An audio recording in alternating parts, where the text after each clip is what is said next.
Hi everyone, I'm Elena and welcome to Makeup Fabulousness. I know it's been a very long time since I've been doing videos and it's been a weird thing.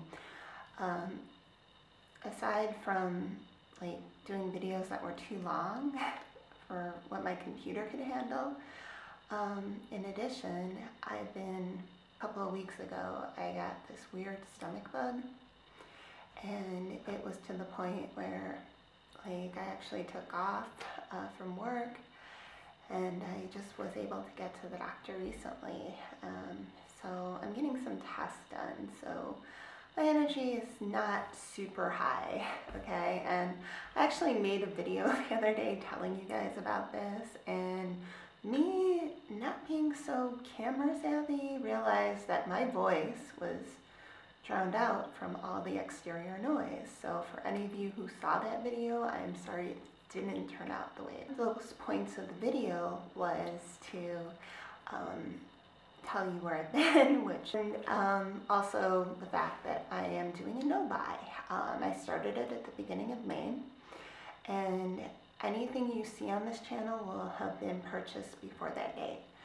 I'm going for basically about 3 months, possibly longer, but I want to do it May through August. And so in order to encourage not buying things, because really guys, makeup is beautiful, but if you have too much of anything, you know, my brother always said, use it or lose it, and it's so true, especially when it comes to makeup. So it's like, so far it's not been as hard as I thought. You know, yeah, the temptation was really strong the first couple of weeks, and now I'm just, you know, appreciating what the beauty companies put out, and knowing that I've made a commitment to myself to not buy any makeup until August. I'm like, okay, well, normally I may have bought the Natasha Denona palette, that was that really popular one that sold out, the sunset one. I don't feel the need, and I don't know if I would have bought it or not. It might have been a little steep for me, but I would have been very tempted, that's for sure. So it's interesting being on a no-buy, and what do you call it? I'm learning to appreciate the cosmetics that I have with me, and I have a whole ton of them, guys, I really do. So it's not like I'm, you know, just using what I have, and yeah, it's just been great. So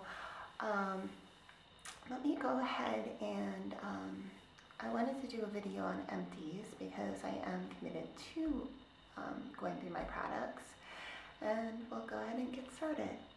First, this is the NYX HD Studio Photogenic Foundation. This was in nude, and this is nice because it gives you a little bit more than a regular foundation, like 1.2 ounces. So that's basically 33 1/3 milliliters. So you get 3 more milliliters than your average foundation.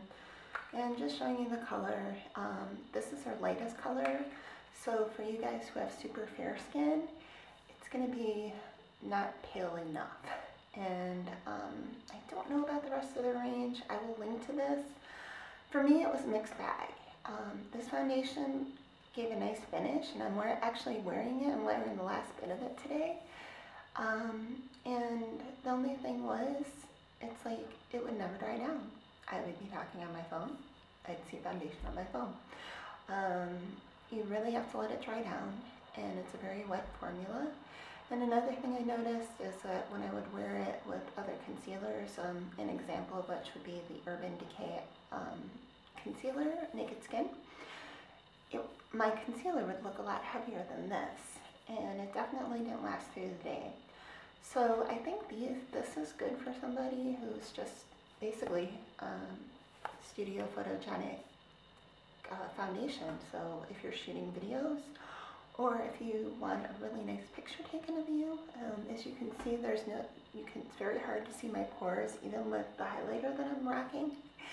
And so it's not a long-term foundation. It's just that simple. It's for short-term. It might even be better for dry skin. It's not drying at all. it's, like I said, it's a mixed bag. You know, it's not the best foundation in the world, but it does have, you know, good use, instances where it would be good to use. So, next, can you believe I finally got through this? This is the Urban Decay, Ultra Decay, Gwen Stefani bra box. And, you know, I've seen the new colors, guys, and I love this because I really don't have blonde hair, but this color looks really good with my brows. And this one, it actually darkens my brows. So I have a funky color where I'm like somewhere in between. So even though I'm not a true blonde, these are cool enough where they just really look good with my coloring. They have a whole bunch of I can never say that, bra box. Okay, there we go. Boxes on Urban Decay that give you more colors. But I like the formula, and I like the powder because it's forgiving. So it blends so well. So if you screw up your brows, you know, or if you want a natural look, then yeah, haven't regretted it. Have 2 more to go through, but I enjoyed it for as long as I had it. This is the e.l.f. High Definition Finishing Powder. Now, I'm not one to bake. This goes under the eyes, and pretty much it's gone. It's like a goner. You don't get a lot with it, but for the money, you get like 0.04 of an ounce, or 1.2 grams. So this is comparable to what you would have in an eyeshadow pan. Sorry, there's a doggy out there, and he's barking. If you can hear it, just go with it. But anyways, you know, this was just so silky under my eyes, and that's why I liked it. And whenever I take pictures of myself using the flash, so I really liked this a lot. I really did. And I would buy it again. It's so worth it. And this is good if you want something that's quick and easy. And, you know, if you're not using it for photography, you know, if you're just using it for a regular going out, you know, night, this is a nice, especially if you're on a budget or more pro drugstore.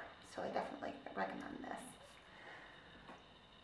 This took me a while to get through. This was the NYX Control Freak. Oops, can you see that? I hope so. Yeah, the NYX Control Freak Brow Gel. What I loved about it, it was just so easy to use, and I would use this in conjunction with the powders. The paste worked pretty good, but it kind of ran out fastest in the Gwen Stefani brow box compared to the powders. And it just gave me a nice, you know, finished look. A mascara primer. I don't know if you can see that. I actually got this in a gift package that I picked up for myself from Ulta. And I tried it because, you know, as I've gotten older, my lashes don't have that. They look good, but they don't curl the way they used to. They've just changed a little. I can't explain it. So when I put this on, it's like renews my lashes. It gives them extra oomph. It almost makes me look like I'm wearing fake lashes when I blend it with mascara. Now this one is pure white, and if you buy them now at Ulta, they give it in like a cobalt blue color. And it's really nice because it's not going to give you that stark whiteness, although the white isn't bad because then you can see where you're missing the mascara to put over it. But the cobalt blue is just as good because it's a nice bright color. So, you know, I haven't tried a lot of lash primers. In fact, guys, this is the only primer I've ever tried. But for a drugstore primer from Ulta, or even a store brand primer, it's really good. I mean, it didn't itch my lashes, it didn't flake on me, it didn't, you know, it's a way to give yourself that extra boost. So that's the last of them. So I thank you all who made it with me this far. And if you'd like to see more videos like this, hit like or subscribe. And you can always just remember to hit that little bell below, the notification bell. And I thank you all for joining me, and just remember, don't let anyone diminish your fabulousness. We'll see you soon.